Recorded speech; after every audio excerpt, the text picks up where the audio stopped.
Hello guys! Hello Gemini! Welcome dito sa aking channel, Kapalaran 888 Gemini. Alamin natin ang weekly tarot reading mo. Ito ay para sa lahat ng Gemini friends natin na nanonood. If bago ka sa channel ko, please like and share, subscribe, pakipress ang notification bell button guys. Para kayo ang unang makapanood sa ating mga videos. Gemini. Moderation.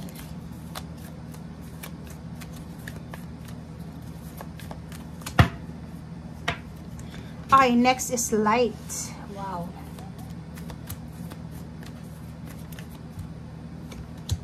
And then purity. Gemini. Nako. Alam mo yung Gemini na zodiac signs is minsan ano sila, yung parang aggressive sa decision making, minsan mabagal din sila mag-decide. But this week, sinasabi ng baraha sa'yo na kung mayroon ka mang pinagdadaanan na hindi mo gusto, di ba? It's either relationship, money, career, or travel, or spiritual. Sinasabi ng baraha sa'yo dito na trust the process. Trust the universe, trust your heart. Yung parang ano, kakapain natin kung ano yung nararamdaman talaga natin dito, di ba? So, ibig sabihin, huwag mong i-pressure yung sarili mo. Diba? May mga nangyayari sa paligid mo na parang feeling mo madilim. For example, may gusto kang gawin, may pangarap ka, pero ang tagal ng manifestation. Yung parang feeling mo, mas matagal pa yung paghihintay mo kaysa sa pagmamanifest mo. Diba? Ang iba sa inyo dito pagod na sa paghihintay, pagod na kung kailan ba makukuha yung liwanag, especially kung naghihintay ka ng confirmation sa ina-applyan mong trabaho, or yung iba sa inyo dyan, medyo may edad na, tapos natatakot kayo na baka hindi na kayo makakuha ng trabaho, parang ganito, ganyan. So, dito sa barahang to, sinasabi na huwag kang matakot, diba? Alisin mo yung takot mo. As long as na alam mo sa sarili mo na mabuti kang tao, wala kang inaagrabyado, wala kang ginagawa ng masama, ang Panginoon, ang universe ay nakaantabay yan, 'di ba? Poproteksyonan ka, 'di ba? Pag mabuting yung kalooban mo, kahit ang dami-dami mong mga problema na pinagdadaanan, maraming mga setbacks, trials, troubles or kano pa man, magpo-provide ang Panginoon, 'di ba? So 'yun. Last card mo dito is moderation. May mga parang kailangan ka bang kontrolin sa sarili mo. Like pagkain, sobrang pagkain, kulang sa pagkain. Health mo ba, napapabayaan mo na, masyado kang parang nagpapagod, nagpupuyat, bisyo, or parang nasusobrahan ka na sa diet, pwedeng ganun. So, dito sa barahang to, may bisyo ka ba?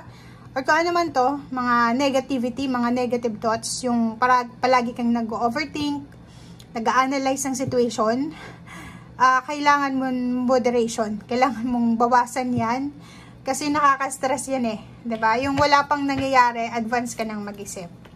Yung hindi pa nga nangyayari, tapos na sa isip mo. 'Di ba? So, kailangan mong bawasan yan. Bawasan natin yung sobra-sobra. Anumang sobra ay kailangan bawasan.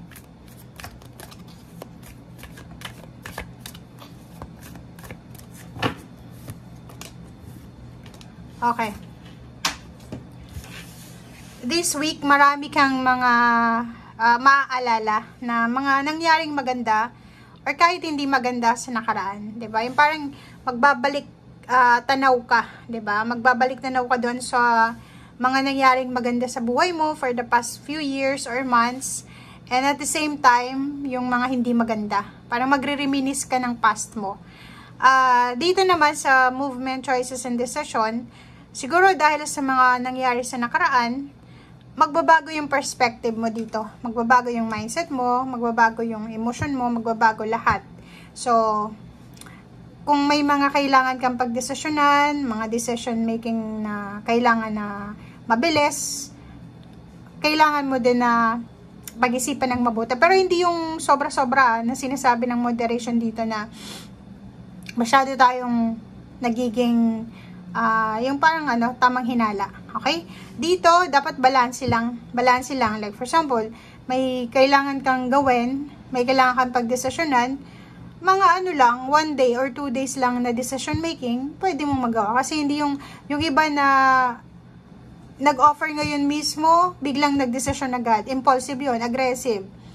Tapos may iba naman sa inyo na ang tagal magdesisyon. 'Di ba? Inaabot ng buwan hanggang sa nawala na lang yung blessings, nawala na lang yung swerte, nawala na lang yung abundance kasi lumayo na. 'Di ba? Parang gano'n. So, kailangan mo, Gemini, na maging balance, stable sa week na to. Okay? Ramdamin mo kung ano yung kailangan ng urge na desisyon, yung mabilis na desisyon, and ramdamin mo din kung kailangan mong pag-isipan ng maayos or mabuti or matagal. Oops, sorry. Okay, 0, the Fool. Wow. Ang galing na ito, guys. Nakikita ko sa'yo dito, pwedeng meron kang mga naging, kasi nasa memories of love ka, pwedeng may nangyaring hindi maganda sa relationship mo, pwedeng naloko ka, na-scam ka, siniraan ka, bumagsak ka, di ba, parang ganon, na-traidor ka. But kung makikita mo dito sa baraha mo, this week daw ay may pagkakataon na may magbago or makapagsimula ka ulit. So, ibig sabihin, kung dati ay niloko ka, kung dati ay in-scam ka, sorry, posibleng may pagbabago ngayon na magaganap na magdadala sa'yo ng, sorry, nasa mid ako, ng pag-apaw ng cups mo. Okay? So, dito sa baraha mo, sinasabi na may choice ka daw. Kung dati ay pakaramdam mo wala kang choices, kung dati ay feeling mo kailangan mong gumawa ng aggressive na desisyon kasi wala kang ibang choice kundi ito lang, mapa-relationship man yan or trabaho. Pero ngayon, sinasabi ng baraha na may choice ka. Maraming choices na pwedeng pagpilian. Unahin mo yung kung ano yung magbibigay sa'yo ng kaligayahan. Okay? Siguro maraming pagkakataon na nasaktan ka or maraming pagkakataon na yun, na backstab ka, na traitor ka. Pero dito nga sa baraha mo, sinasabi na maraming darating na pagbabago sa buhay mo na pwede mong simulan, pwede mong i-correct or pwede mong gamitin yung lesson dito sa 7 of Swords para hindi na maulit-ulit. Okay? Okay, so information. Wow! So, nakikita natin dito na posibleng sa linggong ito, if looking for a relationship ka, pwedeng may mga relationship ditong magsisimula or may magpaparamdam sa'yo. And if looking for a job or career, advancement man yan, or step up, or level up, sinasabi ng baraha sa'yo dito na posibleng maraming balita. Maraming balita ka na matatanggap na may mga offers ng ganito, ganyan. So, wag mong palampasin to. Okay? So, thank you guys and see you again. Bye!